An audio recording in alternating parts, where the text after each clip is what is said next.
Panorama por Trends CE.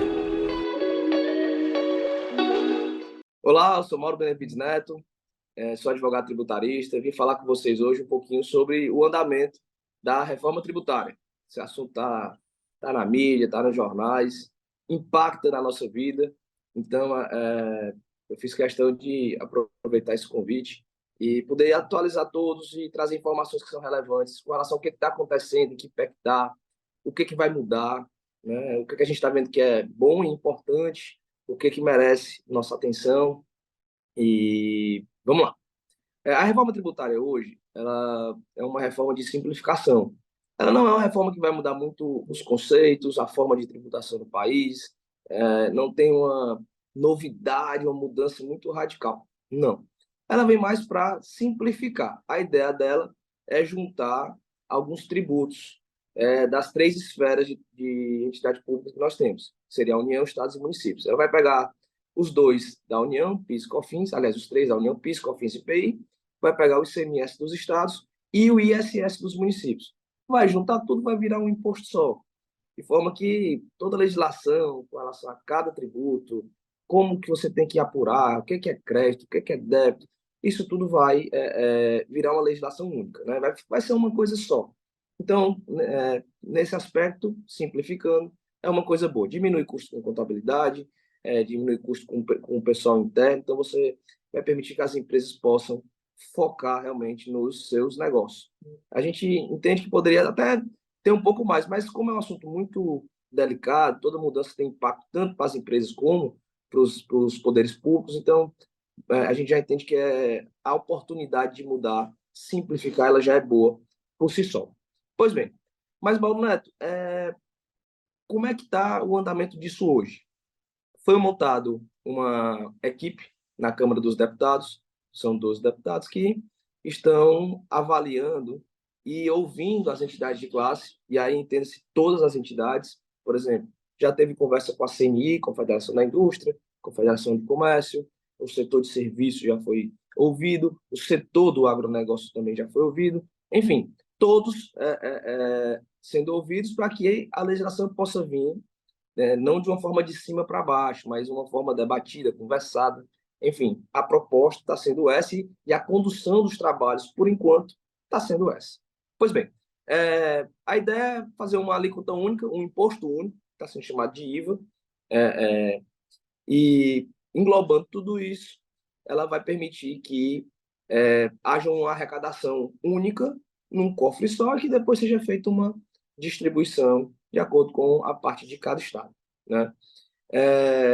Dito isso, talvez um dos pontos muito importantes que a gente vê é a mudança do destino puro. Eu vou explicar, é bem simples, mas é muito importante para efeito de tributação.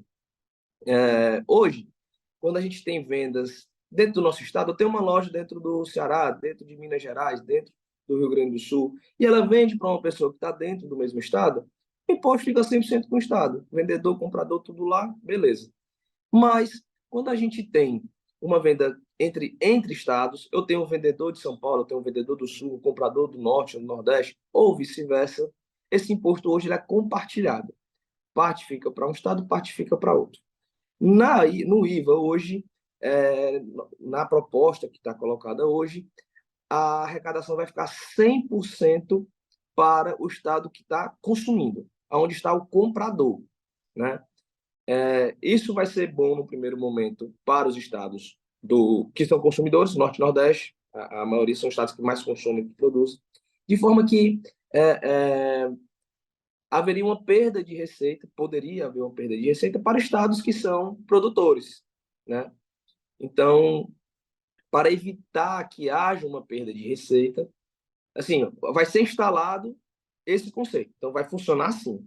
Mas, dentro daquele produto da arrecadação, os estados que são produtores não. É mais um acordo dentro da norma que eles não poderiam perder a receita que eles já têm hoje. Então, foi criado uma forma para poder equilibrar, de forma que os estados que produzem não tenham perdas. Então, vai pegar a receita dele do ano, vamos dizer que aprovou esse ano. Minha arrecadação diminuiu nesse ano, então já vai haver uma compensação. Vai diminuir no ano seguinte, qual é o critério para eu acompanhar? Daqui a 10 anos, a receita de hoje não serviria. Então, a proposta que está evoluindo, já tem 3 propostas de transição, de 10, 20 e 40 anos, a do Haddad foi de 20. Esse não é um assunto que está fechado, mas é assim, vai ser pego a receita do ano do Estado, produtor, vai aumentar o IPCA nele, e se acontecer de o Estado ter uma arrecadação menor do que essa atualização, o que ele arrecadou mais IPCA, essa arrecadação única vai compensar esse Estado que perdeu. Então, tem essa transição aí para que os estados que produzem não tenham perda de receitas. Pois bem, e as pessoas falam, e a calibragem? Vai ser 1%? Vai ser 50%? Ou o alíquota alta vai quebrar? Como é que vai ser? Hoje, a alíquota que está sendo pensada é de 25% sobre a venda. Mas, obviamente, dentro das entradas teriam créditos, para ficar fácil de entender como funciona, e eu daqui a pouco venho para as exceções. A gente comprou caneta. A caneta aqui, eu compro e vendo canetas. Quando eu compro essa caneta, vamos dizer que a alíquota é 10%, só para facilitar. Quando eu compro, vem um crédito de 10%. Eu comprei a caneta por R$100, uma caixa de caneta por R$100, 10% vem de imposto, eu vou ter um crédito de R$10. Ah, mas eu vendo por 200. Ou melhor, eu vendo por 250 para facilitar. E eu então imposto 10% sobre 250. Então eu teria R$25 a pagar. Então, eu tenho um crédito, tenho um débito, faço um encontro de contas e no final do mês eu faço a apuração e vejo quanto eu tenho que pagar. Nesse caso, 10 entrou, 25 eu paguei, eu tenho fazendo encontro 25 menos 10, sobra 15 para eu pagar. E aí, esse 25% seria dessa diferença, né? A alíquota que está mais ou menos sendo encaminhada hoje. Alguns setores estão com muita resistência a essa alteração, porque tem poucos créditos, principalmente o setor de serviços e o agronegócio. Esses dois negócios, esses dois segmentos hoje, eles têm muito poucos créditos, teriam muito poucos créditos. De forma que a proposta inicial, que era a alíquota única, ela vai permanecer a alíquota única, mas vai ter a alíquota única para esses 3 segmentos. Vão ter uma diferenciação. Então, nós vamos ter 3 segmentos com alíquotas diferentes, que vai ser educação e saúde, transporte, agronegócio, e mais um, construção civil. Então, são 4.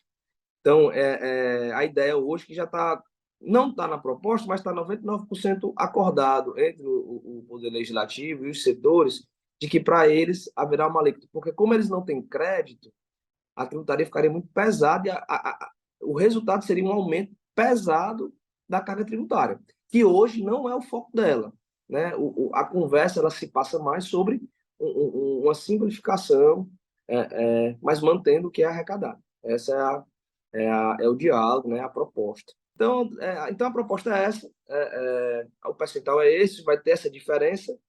Eu estou vendo que tem um detalhe a mais que é importante ser ressaltado, que dentro da proposta, ela foi dividida em 2 fases, então pegou esses impostos. Tem impostos que estão fora, são os impostos sobre a renda, lá, imposto de renda, CSLL, enfim, esses aí não estão sendo tratados agora, e nós temos outro que é sobre o patrimônio, aí entraria a questão de imposto sobre herança, imposto IPVA, que está passando a ser discutido se pode ser incluído, né? Só uma ideia aqui que poucas pessoas não, é pouco debatido hoje, que é a questão do IPVA.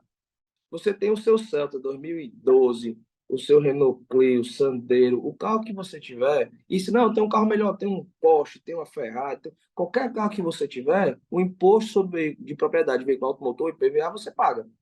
Mas quem tem aeronave, embarcação, iate, avião, esses não pagam IPVA. Então, assim, é uma correção que, se for incluída, também pode ajudar a equilibrar essa reforma tributária que está vindo. Aí seria uma mudança conceitual, porque entraria a questão do patrimônio, que não está na proposta hoje, mas seria uma questão de justiça, né? E ajudaria na questão do reequilíbrio das receitas.